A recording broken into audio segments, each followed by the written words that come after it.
Mobile পিছনে আনেন ভাই, মোবাইল পিছনে আনেন। বাবা চুরি করছে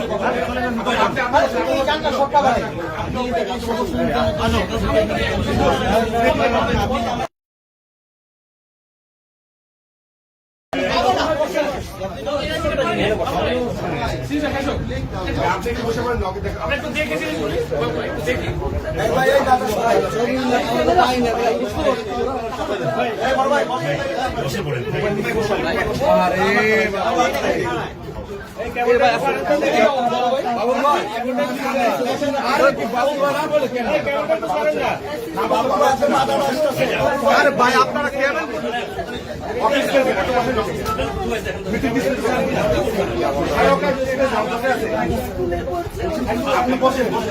পিছনে চাই পড়ে যাচ্ছে, পিছনে চাই পড়ে যাচ্ছে।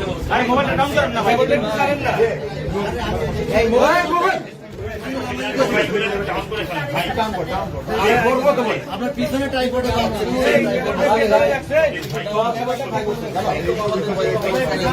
ভাই আপনারা কেবলগুলি কেন টাল করছেন এখন?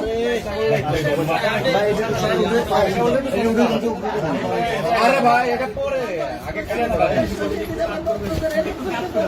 ছবিটা কই রাখছেন ভাই?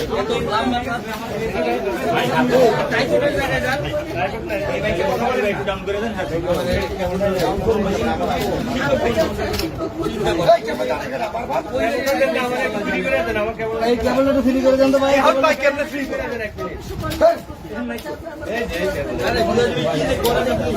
আমার না ভাই,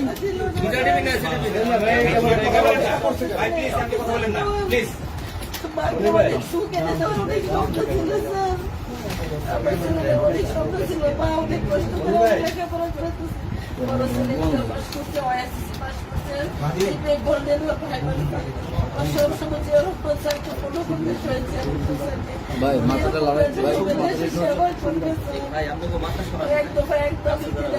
বাবা বলছিল বাবা আমি দিয়ে যাবো, যদি সম্ভব হয় কিছু আরেক স্যারের সাথে আমাকে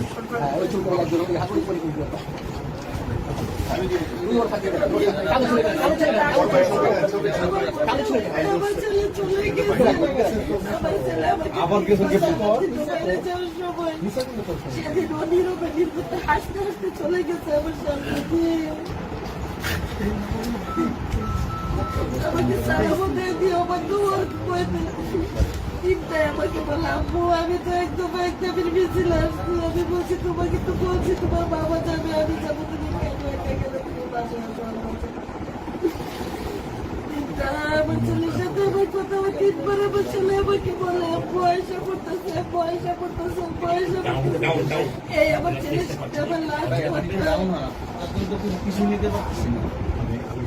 চেষ্টা করবো এত বড় ছেলের অবদান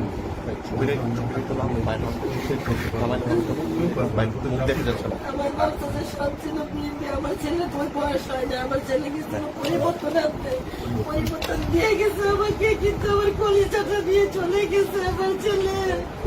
আমাকে ঠিক পরিবর্তন দিয়ে গেছে, আমার বাবা যা চাইছে সেটা করে দিয়ে গেছে। আমার আব্বা দেন, আমার চাচা একজন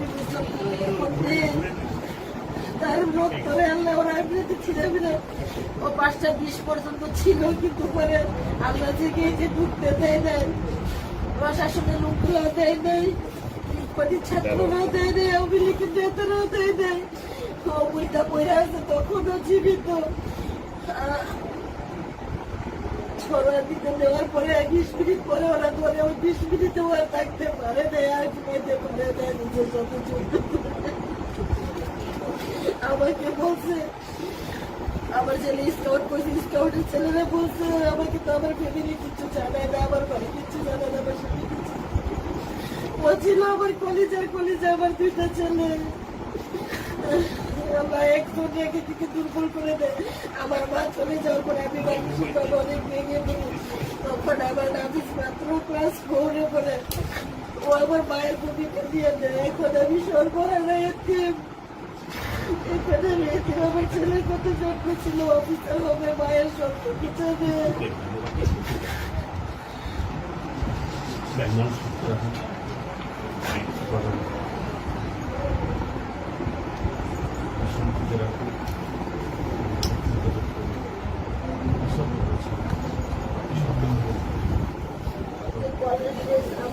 আপনাকে নিয়ে প্রথম করে আমি ক্লাস করতে যাবো।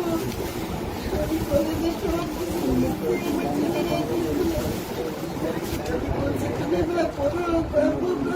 আপনাকে নিয়ে আমি ক্লাসে আমার ছেলেকে নিয়ে আমার কাছে স্মৃতি আর স্মৃতি।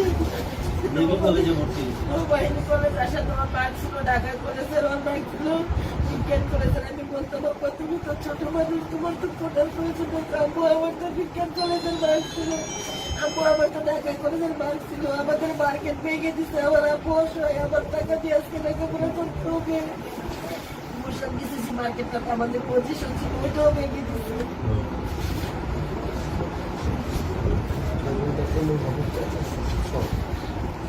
আমি বলছিলাম আপনার একটা ছবি তুলো, বলছে আমি প্রথম ক্লাসে যাবো, আপনাকে নিয়ে ছবি তুলবো। আপনার ভূমিকা কিনবেন আমার সাথে যাওয়ার জন্য। আমার ছেলেরা আমি কলেজে নিয়ে যেতে পারলাম যে।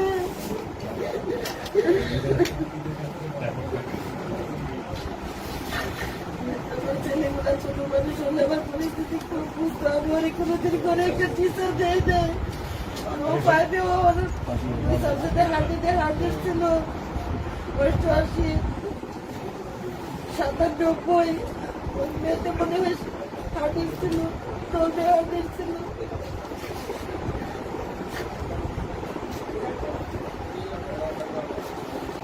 আমার ছেলেকে তো আর আসবে না সেটা আমিও জানি।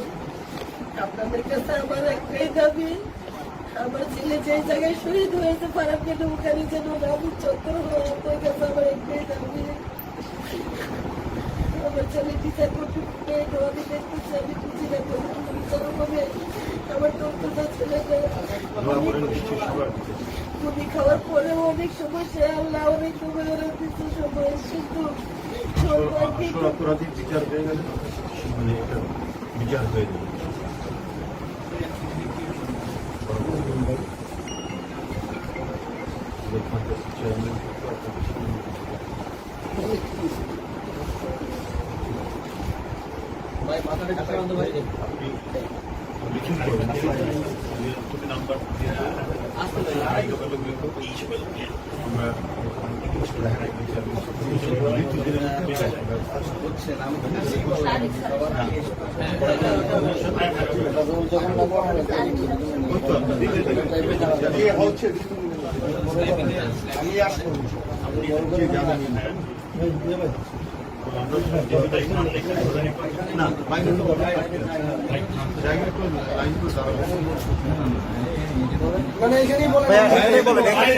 এখানে সেট করা সবাই সবাই চলে আসছে। এখানে দেওয়া আছে, এখানে বলে দেন ভাইয়া।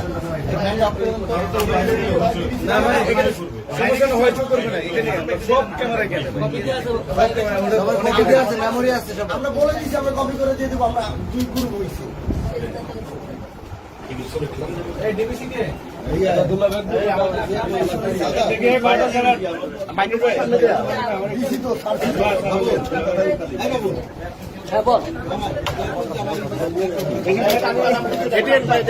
সামনে দেয়া ভাই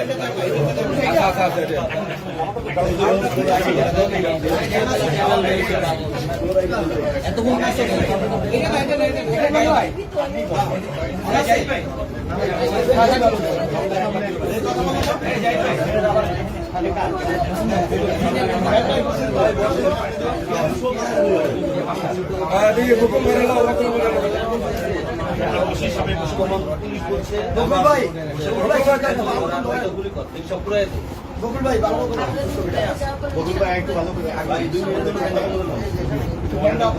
সামনে ঢুকলেন কেন ভাই? আচ্ছা আচ্ছা কথা শেষ করে রাহুল ভাই ওনার একটু করে হালকা টুক দেন করতে পারতেছে না, একটা তো ওর সাথে কেউ নেই, বসে না। আচ্ছা আমরা এখন হচ্ছে একটু কথা নিই। তারপরে আমরা হ্যাঁ ভাই না ধরতে হবে না, ধরবো না, পরে রাখেন রাখেন। বেশি নাই। ভাই বলুন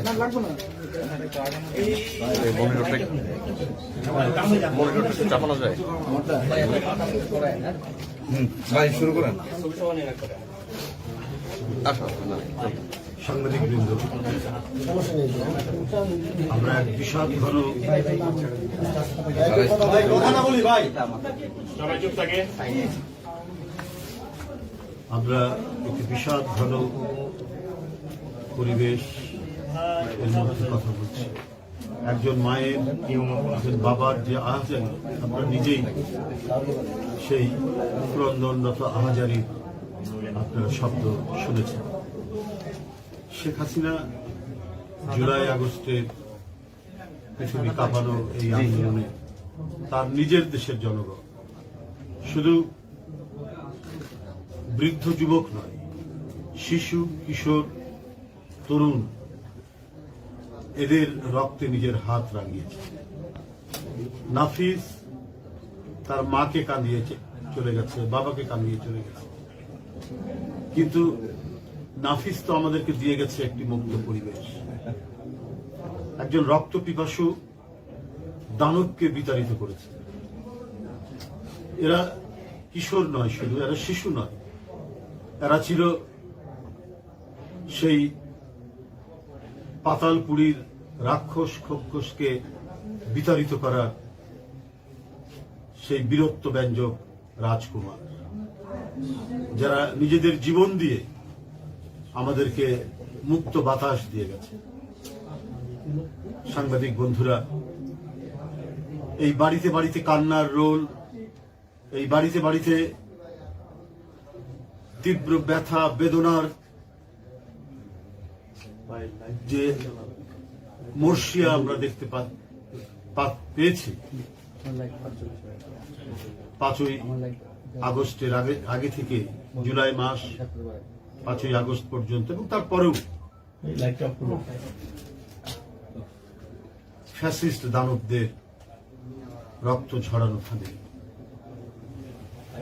একজন ব্যক্তি তার শুধু ক্ষমতায় থাকার জন্য এমন কোন পন্থা নাই অবলম্বন করে। একটা নিষ্পাপ ফুলের মতো একটি কিশোর নাফিসকে হত্যা করতে দ্বিধা করেনি শুধুমাত্র নিজের ক্ষমতাকে নিরাপদ করার জন্য। যিনি ক্ষমতাসীন ছিলেন তিনি আসলেই মানুষের রক্তে মাংসে গড়া কিনা এটা আজকে সন্দেহ। কত কথা বলতেন, স্বাধীনতার চেতনা, তার পরিবার 15ই আগস্টের কথা ইনিয়ে বিনিয়ে বলতেন, কাঁদতেন, কিন্তু নাফিজের মায়ের কান্না থামাবেন কি করে? মুগ্ধর মায়ের কান্না থামাবেন কি করে? আবু সাইদের মায়ের কান্না থামাবেন কি করে? এরকম অসংখ্য শিশু কিশোর যারা স্বপ্ন নিয়ে ইউনিভার্সিটি, কলেজ, স্কুলে পড়াশোনা করছিল, যারা তার পিতার সংসারের হাল ধরবার প্রত্যয় নিয়ে এবং ভালো মতো মানুষ হবে এই স্বপ্ন নিয়ে যারা স্কুল কলেজে পড়ছিল, আপনি সেই স্বপ্নকে আপনি ম্লান করে দিলেন, নিজে প্লেনে করে পালিয়ে চলে গেলেন, অথচ শিশু কিশোরদের রক্ত পাড়ি দিয়ে, রক্ত মারিয়ে আপনি হেঁটে গেলেন। আপনার এক নেতা কয়েকদিন আগে বলেছে যে জাতির কাছে প্রয়োজনে ক্ষমা চাইবে। আপনারা কিসের ক্ষমা চাইবেন? মানুষ তো আপনাদেরকে মনে করে আপনারা মানুষ, আপনাদের 2 হাত আছে, কিন্তু আপনাদের এক হাত থেকে গলায়, আরেক হাত থেকে পায়ে। প্রয়োজনে গলা চাপ দিতে পারেন, টিপ দিয়ে মেরে দিতে পারেন চেপে, আবার প্রয়োজনে পা ধরতে পারে। এটাই মানুষ বলে। ক্ষমতাসীন যারা ছিলেন 5ই আগস্টের আগে, তাদের হচ্ছে এটাই প্রকৃতি, তাদের হচ্ছে এটাই স্বভাব। শুধুমাত্র এক ব্যক্তি এবং এক পরিবার বাংলাদেশে থাকবে, তাদের কাহিনী থাকবে, তাদের বানানো মিথ্যা বয়ান দিয়ে এদেশের স্কুল কলেজ ইউনিভার্সিটির ছাত্রদেরকে তারা ভুলিয়ে রাখতে চেয়েছে। কিন্তু ওটা যে মিথ্যা বয়ান ছিল, আজকে ওই শিশু কিশোররাই নিজেদের জীবন দিয়ে নিজেদের রক্ত ঢেলে দিয়ে নাফিজের মতো, যার পেটে ঢুকে পিঠ দিয়ে বেরিয়ে গেছে গুলি, কিন্তু ওরা তো শুধুমাত্র মিথ্যা, অসত্য, অনাচার, লুটপাট, হরিলুট, এটার বিরুদ্ধে তো তারা দাঁড়িয়ে নিজের জীবন উৎসর্গ করেছে। ইতিহাসের বই, ভূগোলের বই, সাহিত্যের বই ছাত্রদের জন্য প্রত্যেকটাই এই 15-16 বছরে ওরা মিথ্যায় পরিপূর্ণ করেছে। শুধুমাত্র তার বাপ আর মেয়ের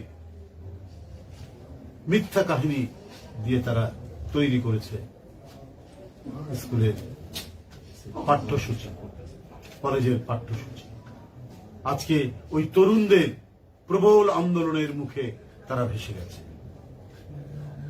আজকে এই দেশটা কি একা আওয়ামী লীগ স্বাধীন করেছে?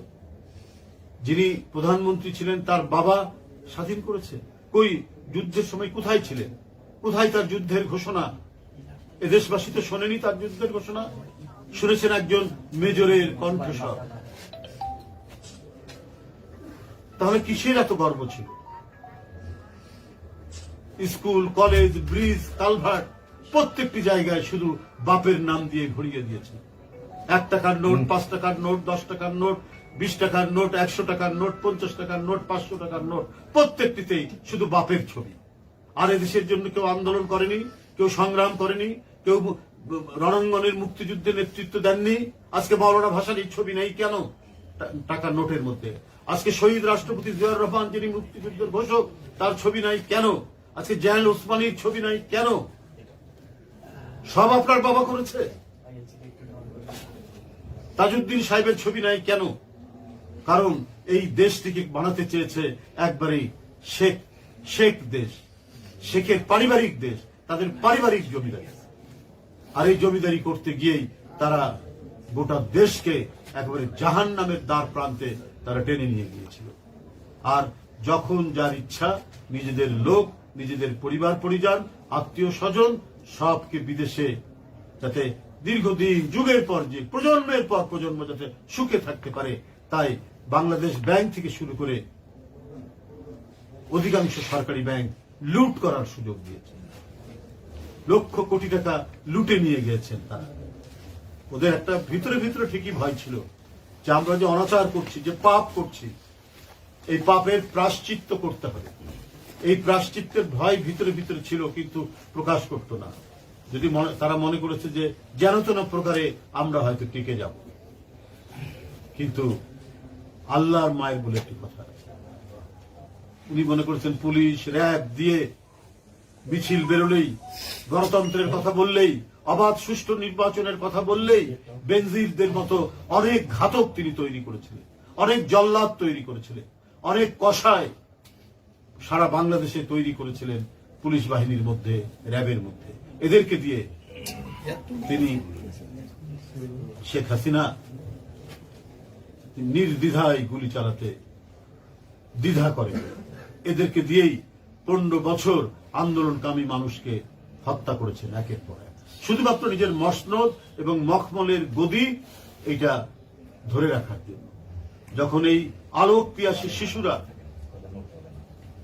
নাফিজের মতো, মুগ্ধের মতো, আফসানের মতো, আবু সাইদের মতো এরা যখন বেরিয়ে এসে অকাতরে নিজের শার্টের বোতাম খুলে ওই পুলিশের সামনে দাঁড়িয়ে গেছে এবং হাসতে হাসতে যারা শেখ হাসিনার বুলেট বরণ করেছে, এদেরকে আর ঠেকাতে পারেনি। এদের প্রবল স্রোতের মতো, পদ্মা মেঘনার যৌথভাবে যেভাবে প্রবল স্রোত তৈরি করে, সেই প্রবল স্রোতের মতো যে ঢেউ যাচ্ছিল, সেই ঢেউয়ে পালিয়ে যেতে তারা বাধ্য হয়েছে। কিন্তু নাফিজদের অবদান কি ব্যর্থ হবে? নাফিজদের আত্মদান কি হাওয়ায় উড়িয়ে যাবে? এটা হতে দেওয়া যাবে না। তারা যে মহৎ উদ্দেশ্য নিয়ে, যে মহান ব্রত নিয়ে নিজের বুক পেতে দিয়েছে, যে রক্ত ঝরিয়েছে, তাদের সেই লাশকে শপথ রেখে আমাদেরকে এই দেশকে শান্তিময়, এই দেশকে গণতান্ত্রিক বোধ বুদ্ধির উপর গণতান্ত্রিক শর্ত যেগুলো রয়েছে সেটা পূরণ করার লক্ষ্য নিয়েই আমাদের কাজ করতে হবে। এখানে নাগরিক স্বাধীনতা নিশ্চিত হবে।